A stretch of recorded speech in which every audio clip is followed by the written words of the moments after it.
सार बेवहाय मासे हाग्रानि मैदेरखौ जोङो फैनानै साननि समावनो फैनानै नैबे निज्ला दैयाव गुग्रुबनानै थाफैनायखौ नुनो मोन्दों। बे खेथ्रआव सारा मा बुंगोन? नंगौ आंबो एसे सिगांसो खबर मोनदों। बे गामिनि नैबे लावख्रिगुरि गामिनि रायजो राजाफ्रा बे निज्ला दैयाव मासे मैदेर गोलैनानै दंफैयो होननानै आंनो खबर हरनायलाय आं लगे लगे दिनैहाय बेयाव सफैनो हादों।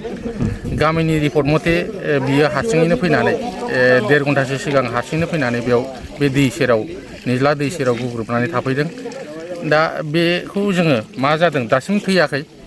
जों अलरेडि डक्टर दंखायो। जोङो दासो एसे सिगांनो जोङो दादगारि एरियायाव मोनसे जोंनि हाग्रा एरियायाव मासे मैदेरा थैनानै दंमोन जिहेतु बेखौ जोङो दासो पस्टमर्टेम खालामनानै आरो बेखौ जोङो बिनि खारकासखौ फबनानै फैदोंमोन। थिग बे फैबाय थानाय समावनो जोङो नैबे निज्लागुरिनि बे निज्ला दै सेराव बे गुग्रुबनानै थानायखौ जोङो खबर मोननायलाय लगे लगे डक्टरखौ लानानै फैदों आरो जोंनि ट्रिटमेन्टआ दा स्टार्ट जाबाय।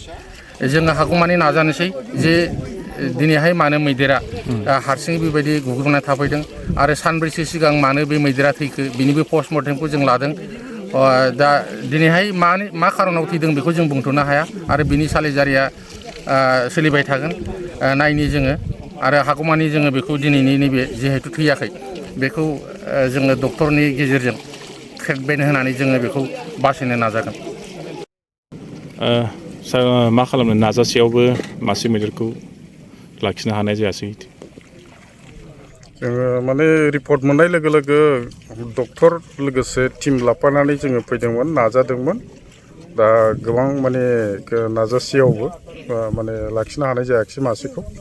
मासेयाथ' दाख्लै सानब्रैसोनि सिगां माने थैबाय। बियो माने दिनै बे मासे थैनाय जाहैबाय लावख्रिगुरि एरिया। माने सासपेक्टेड माने पयजनिं बादि जों सानदों आरोखि। जे माने खाथि खालानि एनक्ल'स एरियायाव थानाय मानसिफ्रा हाग्रा थैनाय मुलि सारसौलाबायदों। दा बेफोरनिफ्राय माने एक्सिडेन्टेलि बिसोर मोनजाफ्लांनानै हयथ' बे केसा जादों खोमा जों सासपेक्ट खालामदों। दा बिनि थाखाय जोङो सांग्रांथि होनो थाखाय जोङो नाजागोन गामियारिखौ। बे एनक्ल'सारफोरखौ जों वार्निं होगोन। लोगोसे माने जोंनि डिपार्टमेन्टनि टिमखौ माने डाइरेक्सन होनाय जाबाय। बिसोर बबे एरियायाव बे रोखोम माने हाग्रा थैनाय मुलि सारदों बेखौ गोख्रैनो बन्द' खालामनांगौ।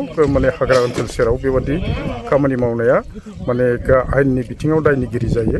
गतिके स्ट्रं एक्सन लानो थाखाय आं रेन्जारखौ दिनै डाइरेक्सन होनाय जाबाय। बेसेसो बैसोनि जागौमोन सार बियो?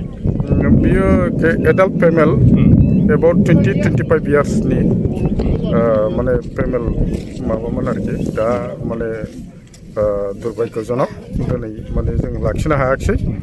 डक्टरनि टिमाबो नाजादोंमोन।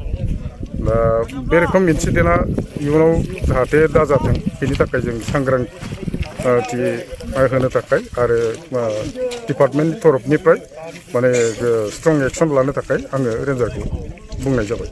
बेबायदि जुदि मासेनि उनाव मासे मैदेरा थैबाय थायोबा सार मैदेरनि संख्याया माबायदि जागोन? उनना बिसिना जोबस्रांलांगोन नामा? बेथ' माने मोजां सिगनेल नङा। दा बे माने एलार्मिं मोनसे थासारि दा बुंनो थाङोब्ला। दा बिनिफ्राय जोङो माब्रैहाय माने रैखाथि होनो हायो बिनि मेजार्सफोरखौ जों लानो थाखाय सानदों।